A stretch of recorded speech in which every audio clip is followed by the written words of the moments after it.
കലോത്സവത്തിന്റെ എല്ലാ വേദികളും സജീവമാകുന്നത് തൊട്ടങ്ങോട്ട് ഇനി നടക്കാൻ പോകുന്നത് എന്താണ് എന്നുള്ളത് നമ്മുടെ പ്രിയപ്പെട്ട പ്രേക്ഷകർക്ക് അറിയാം. അതെ, സ്വർണ്ണക്കപ്പ് ഇന്നലെ തിരുവനന്തപുരത്ത് രാവിലെ എത്തിയത് മുതൽ തിരുവനന്തപുരത്ത് നിന്ന് നഗരപരിധിയിലൂടെ നഗരാതിർത്തി കടന്ന് ഇങ്ങോട്ട് കയറിയപ്പോൾ തന്നെ ആവേശത്തിന്റെ പൊടിപൂരമാണ് അനന്തപുരി. കഴിഞ്ഞ ഒരു മാസത്തിനിടയ്ക്ക് രണ്ടാമത്തെ ആവേശപൂരം തിരുവനന്തപുരത്ത് അരങ്ങേറുകയാണ്. IFFKക്ക് ശേഷം വലിയൊരു ആവേശത്തിലേക്ക് വീണ്ടും കടക്കുന്നു എന്ന് മാത്രമല്ല, ഇത്തവണത്തെ കലോത്സവത്തിന് നിരവധി പ്രത്യേകതകളാണ് ഉള്ളത്. 10 മണിക്ക് മുഖ്യമന്ത്രി ഉദ്ഘാടനം ചെയ്യുന്നതോടുകൂടി ആ ആവേശപൂരത്തിന് കൊടി ഉയരുകയാണ്. ഇപ്പോൾ തന്നെ സജീവമാണ് ഇവിടെ മാധ്യമപ്രവർത്തകരും അതിൻ്റെ ടീമുകളും ഒക്കെ. എന്ന് മാത്രമല്ല, എല്ലാ ഒരുക്കങ്ങളും നടക്കുന്നുണ്ട്.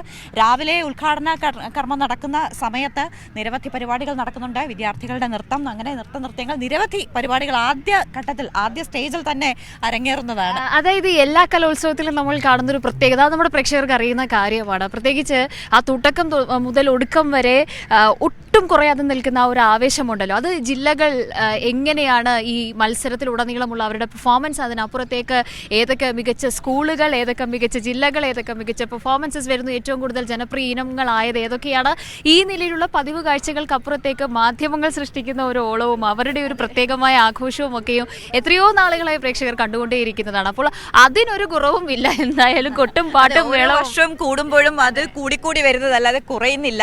ആ ആവേശം അങ്ങനെ തന്നെ അലതല്ലുന്നുണ്ട്. ഈ കഴിഞ്ഞ ദിവസം തന്നെ മിനിഞ്ഞാന്ന് രാത്രി തന്നെ തുടങ്ങിയിട്ടുണ്ട് ആഘോഷങ്ങൾ. ഇന്നലെയാണ് അത് ഒരു പടി കൂടി ഉയർന്ന് ആവേശ കൊടുമുടിയിലെത്തിയത്. ഇന്ന് രാവിലെ തന്നെ വലിയ വിശേഷങ്ങൾ പറയാനുണ്ട്. രാവിലെ 9 മണിക്ക് കൊടിയുയരുന്നു, 10 മണിക്ക് ഉദ്ഘാടന കർമ്മം നടക്കുന്നു. അതിനുശേഷം പിന്നെ ഈ മൈതാനിൽ മാത്രമല്ല, കലോത്സവ വേദികളിലെല്ലാം തിരക്കുണ്ട്, ബഹളമുണ്ട്. ആവേശത്തിന്റെ കൊടുമുടിയിലേക്ക് കയറിക്കൊണ്ടിരിക്കുന്നു ഈ മണിക്കൂറുകളിൽ. ആദ്യ മണിക്കൂറുകളിൽ തന്നെ എന്നാണ് രാവിലെ 7 മണി കഴിഞ്ഞതേ ഉള്ളൂ. ഇപ്പൊ തന്നെ ഇവിടെ ഇങ്ങനെയാണ്.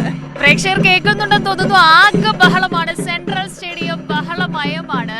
അതിൽ ഏറ്റവും പ്രധാനപ്പെട്ട നമുക്ക് പറയാനുള്ളത് നമ്മുടെ സജ്ജീകരണങ്ങളെ കുറിച്ചാണ്. നമ്മുടെ പ്രേക്ഷകർക്ക് അറിയുന്ന കാര്യമാണ്, നമ്മൾ എപ്പോഴും പറഞ്ഞുകൊണ്ടേയിരിക്കുന്ന വിവരം തന്നെയാണ്. അതായത് കലോത്സവത്തിന്റെ സമഗ്രമായ റിപ്പോർട്ടിംഗ്, ഇടതടവില്ലാതെ അത് വേദിയിൽ നിന്ന്, കലവറയിൽ നിന്ന്, കാണികൾക്കിടയിൽ നിന്ന്, നമ്മുടെ ഈ പറയുന്ന സെൻട്രൽ സ്റ്റേഡിയത്തിന്റെ പ്രധാന വേദിയിൽ നിന്ന്, അങ്ങനെ വിവിധ വേദികളിൽ നിന്ന് സമഗ്രമായി സജീവമായി രാവും പകലും വ്യത്യാസമില്ലാതെ പ്രേക്ഷകരിലേക്ക് എത്തിക്കാൻ കൈരളിയുടെ ഒരു വമ്പൻ സംഘം തയ്യാറായിട്ടുണ്ട്. കാസർഗോഡ് നിന്ന് സിജു കണ്ണൻ, കോഴിക്കോട് നിന്ന് മേഘ, ഇടുക്കിയിൽ നിന്ന് ജോസിൽ, കൊച്ചിയിൽ നിന്ന് അർച്ചന, തിരുവനന്തപുരത്ത് നിന്ന് ഷീജയുടെ നേതൃത്വത്തിൽ മാനസ, സുലേഖ, വിജിൻ അടങ്ങുന്ന മറ്റൊരു വാർത്താ സംഘം. ന്യൂസ് ഡെസ്കിൽ നിന്ന് ഞാനുണ്ട്, അന്നയുണ്ട്, അധികം വൈകാതെ തന്നെ വിനിഷ എത്തും, മനു എത്തും, സിന്ദൂരിയുണ്ട്. ഇങ്ങനെ ഒരു വലിയ വാർത്താ സംഘമാണ് കലോത്സവത്തിന്റെ വിശേഷങ്ങൾ പ്രേക്ഷകരിലേക്ക് എത്തിക്കാൻ വേണ്ടി. അന്നയ്ക്ക് എന്തോ കൂട്ടിച്ചേർക്കാനുള്ള ഓരോ വിശേഷങ്ങളും ദൃശ്യങ്ങളും പ്രേക്ഷകരിലേക്ക് എത്തിക്കാൻ എല്ലാ ശ്രമങ്ങളുമുണ്ട്. എല്ലാ സജ്ജീകരണങ്ങളുമായി ഞങ്ങൾ തയ്യാറെടുത്ത് കഴിഞ്ഞിട്ടുണ്ട് 2 ദിവസം മുൻപ് തന്നെ.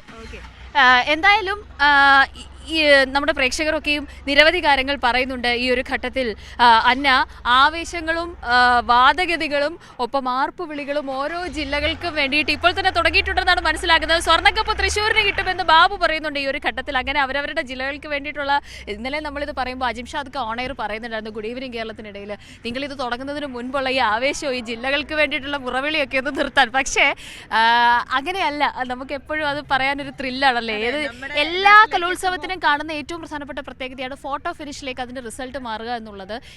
അതാണ് ഇതിന്റെ ആവേശം. അതിന്റെ അങ്ങേ അറ്റത്ത് തലത്തിലേക്ക് എത്തി നിൽക്കുന്ന രീതിയിൽ അവസാന മത്സരത്തിന്റെ പോയിന്റ് നില വരുമ്പോൾ മാത്രമാണ് ഇതിന്റെ ഓവറോൾ ചാമ്പ്യന്മാർ ആരാണ് എന്ന് അറിയുന്ന ആ ഒരു ട്രെൻഡ് എല്ലാ കലോത്സവത്തിനും തുടരുന്നതാണ്. ആ ഒരു പതിവൊക്കെയും തിരുവനന്തപുരത്തും എന്തായാലും നമ്മുടെ മത്സരാർത്ഥികൾ അത് കാത്തു സൂക്ഷിക്കുമെന്ന് തന്നെ പറയേണ്ടി വരും. അതിനോടൊപ്പം ചേർത്ത് നമുക്ക് പറയേണ്ടുന്ന കാര്യം, നേരത്തെ വിദ്യാഭ്യാസ മന്ത്രി സൂചിപ്പിച്ചതുപോലെ മത്സരാവേശം ഒക്കെയും ഓക്കെയാണ്. എന്നാൽ പോലും അതിനപ്പുറത്തേക്ക് ഈ പറയുന്ന ഒരു ആവേശവും വിദ്യാർത്ഥികളുടെ കൂട്ടായ്മയും അതിൻ്റെ സജ്ജീകരണങ്ങളും കാര്യങ്ങളും ഒക്കെയാണ് ഏറ്റവും പ്രധാനപ്പെട്ട കാര്യം എന്ന് പറയുന്നതും.